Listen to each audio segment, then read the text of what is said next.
Assalamualaikum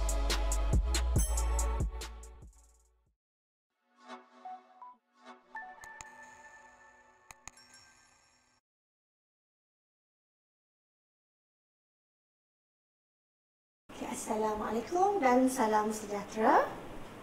Berjumpa lagi kita kali ini. Cikgu akan membincangkan tajuk dari bab 1 tingkatan 5 iaitu pengangguran. Nama cikgu ialah Puan Mazli Zainab Nawi daripada SMK Kubang Krian, Kota Baru, Kelantan. Cikgu telah pilih satu soalan yang dapat membantu kamu dalam mengulang kaji tajuk ini. Hari ini kita akan membincangkan 3 perkara, iaitu yang pertama, konsep pengangguran, yang kedua, jenis-jenis pengangguran, dan akhir sekali, kesan. Yang ketiga ialah kesan pengangguran kepada ekonomi. Mari kita tengok soalan yang cikgu telah pilih untuk hari ini. Soalannya, A. Jelaskan konsep pengangguran. 2 markah. B. Huraikan 2 jenis pengangguran dalam ekonomi. 6 markah. C. Terangkan kesan pengangguran terhadap negara. 6 markah. Okey, jika kamu perhatikan senarai soalan-soalan ini, setiap soalan mempunyai kata tugas yang berbeza. Cuba faham betul-betul kata tugas yang diberi.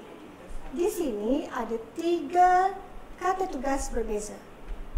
Jelaskan, iaitu memberi penjelasan tentang sesuatu dengan sokongan. B. Huraikan, bermaksud kamu perlu memberikan satu fakta dan satu huraian. C. Terangkan. Terangkan ialah memberi penerangan fakta dengan jelas. Maksud pengangguran. Sebelum kita pergi kepada konsep pengangguran, jom kita tengok apakah yang dimaksudkan dengan pengangguran. Okey, sebelum kita berbincang lebih lanjut mengenai soalan ini, kita mesti tahu apakah maksud pengangguran. Apa itu pengangguran? Pengangguran adalah keadaan apabila terdapat tenaga buruh yang sanggup bekerja tetapi tidak mendapat peluang pekerjaan. Okey, cikgu ulang. Pengangguran adalah keadaan apabila terdapat tenaga buruh yang sanggup bekerja tetapi tidak mendapat pekerjaan. Okey. A, kita perlu menjawab kepada konsep pengangguran. Okey. Pelajar perlu tahu kadar pengangguran semasa sesuai ekonomi. Jika kadar pengangguran adalah kurang daripada 4%, ia dianggap sebagai guna tenaga penuh, iaitu buruh digunakan sebaiknya dan tiada pembaziran dalam ekonomi. Okay, ingat di sini 4%. 4% maksudnya guna tenaga penuh. Dan satu lagi, tiada pembaziran buruh dalam ekonomi. 2 kata kunci yang kamu perlu ingat dalam konsep yang pertama. Yang kedua, guna tenaga penuh bermaksud penggunaan buruh adalah pada tahap optimum. Okey, 2 markah. Jika kamu dapat memberi semua konsep-konsep tadi, kamu akan dapat 2 markah. Okey, soalan seterusnya ialah jenis-jenis pengangguran. Cuba lihat kata tugas soalan ini. Huraikan. Huraikan bermaksud pelajar perlu memberi fakta serta huraian bagi jawapan mereka. Di sini, markah yang diberikan ialah 6 markah. Bermaksud, setiap fakta memerlukan 2 huraian bagi membolehkan pelajar mendapat markah penuh. Maksudnya, 1 fakta, 2 huraian. Okey, sebelum itu, jom kita lihat jenis-jenis pengangguran dalam ekonomi. Okey, kenapa cikgu menjadikan slide ini? Kerana ramai di antara kita lupa. jenis-jenis pengangguran. Pengangguran ada 3. Setiap kali cikgu soalan kelas, kebanyakan pelajar gagal menyebut ketiga-tiganya. Ada yang ingat 1, ada yang ingat 2, jarang sekali yang ingat ketiga-tiganya. Jadi adalah penting untuk kamu sebelum menduduki peperiksaan untuk kita sekurang-kurangnya dapat menyatakan 3 jenis pengangguran yang ada dalam ekonomi. Okey. Antara pengangguran yang ada, yang pertama sekali ialah pengangguran kitaran. Ini dikira favourite pelajar. Kebanyakan pelajar dapat ingat ini. Okey, pengangguran kitaran. Okey, yang kedua ialah pengangguran berstruktur. Dan akhir sekali pengangguran geseran. Okey, jika markah yang dibutuhkan ialah 6 markah, pelajar hanya perlu pilih 2 fakta sahaja. Jika kamu tidak dapat mengerti ketiga-tiga jenis, tidak mengapa jika kamu dapat memberi sekurang-kurangnya 2 jenis pengangguran yang ada. Cuba ingat betul-betul mana-mana jenis pengangguran yang senang untuk kamu hafal. Daripada pengalaman cikgu, apabila pelajar disoal mengenai jenis pengangguran, rata-rata pelajar akan memilih pengangguran kitaran. Mengapa?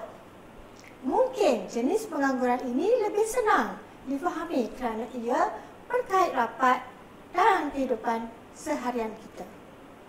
Okey, jom kita lihat bagaimana pelajar cikgu telah menerangkan fakta-fakta berkaitan pengangguran kitaran. Okey, sebelum ni cikgu dah bagi soalan kepada pelajar dan pelajar telah menjawab ketiga-tiga soalan dan menghantar skrip jawapan mereka kepada cikgu. Okey, ini antara jawapan yang terbaik yang dapat cikgu kumpul. Okey, di sini calon memilih pengangguran kitaran sebagai fakta pertama.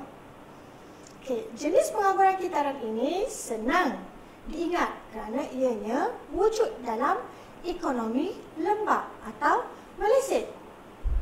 Pelajar dia akan ingat apa itu meleset. Jadi kitaran sewaktu ekonomi lembap ataupun meleset. Ketika ini permintaan agregat akan jatuh, seterusnya kuasa beli juga akan berkurang. Permintaan agregat maksudnya permintaan secara keseluruhan. Ingat, bila ekonomi meleset, permintaan isi rumah juga akan jatuh. Lantas, firma akan mengurangkan pengeluaran dan secara tak langsung, buruh atau pekerja di sesebuah firma juga akan dikurangkan. Pengeluaran secara kecil-kecilan juga memerlukan pekerja yang sedikit. Maksudnya, daripada syarikat yang besar, firma telah dikecilkan, ramai pekerja terpaksa dilepaskan. Pengangguran ini mengambil masa yang agak panjang untuk pulih. Okey, fakta yang kedua yang dipilih oleh pelajar cikgu ini ialah pengangguran geseran. Okey, pengangguran ini berlaku akibat daripada perpindahan pekerja. Yang ini pun senang ingat. Geseran, kamu tahu apa maksud geseran? Geseran. Pengangguran ini berlaku akibat daripada perpindahan pekerjaan. Masyarakat tidak bekerja sementara menanti pekerjaan yang diinginkan atau menunggu peluang yang lebih baik. Masyarakat juga tidak bekerja mungkin kerana masalah pengangkutan di tempat kerja. Kadang-kadang jarak membuatkan kita terpaksa memilih untuk sesuatu pekerjaan. Ianya hanya berbentuk sementara dan wujud dalam jangka masa pendek. Okey, di sini kamu akan dapat 4 markah. Okey, tetapi markah yang diperlukan hanya 3. Bermakna jika kamu dapat menulis seperti yang cikgu sudah tunjukkan tadi, kamu akan dapat markah 3 max. Okey, soalan akhir. Soalan akhir ialah kesan pengangguran kepada ekonomi negara. Okey, terdapat 5 kesan kesemuanya. Okey, di slide yang kamu nampak ini, okey, lebih senang untuk kamu mengingat. Okey, antara kesan-kesan pengangguran kepada ekonomi. Bila menjawab, kita perlu tengok peruntukan markah yang diberikan. Jika 6 markah bermaksud, pelajar boleh bagi 3 fakta bersama huraian bagi setiap fakta. 1 fakta, 1 huraian. 1 fakta, 1 huraian. 1 fakta, 1 huraian. InsyaAllah kamu akan dapat 6 markah penuh. Okey, cuba kita tengok jawapan yang diberikan oleh pelajar ini.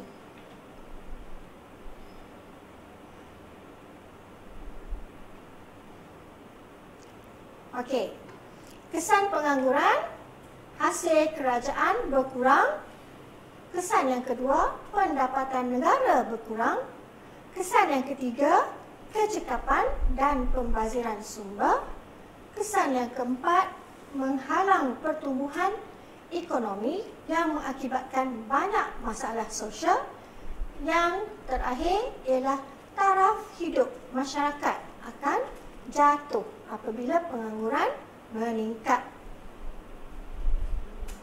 Okey, jom kita lihat bagaimana kita nak jawab soalan ini untuk mendapatkan 6 markah.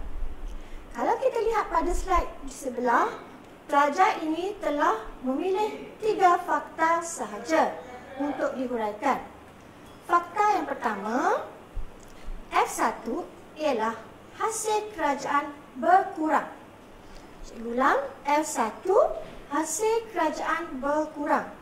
Kenapa cikgu merahkan, highlightkan hasil kerajaan berkurang? Ia merupakan kata kunci ataupun fakta. Taraf hidup masyarakat, hasil kerajaan berkurang kerana apa? Kerana penganggur tidak mempunyai pendapatan dan tidak dapat membayar cukai. Okey, hasil cukai adalah hasil negara. Okey, fakta yang kedua, F2, taraf hidup masyarakat menurun atau jatuh. Kenapa? Kerana kuasa beli masyarakat juga telah menurun dan tidak mempunyai kemampuan untuk berbelanja.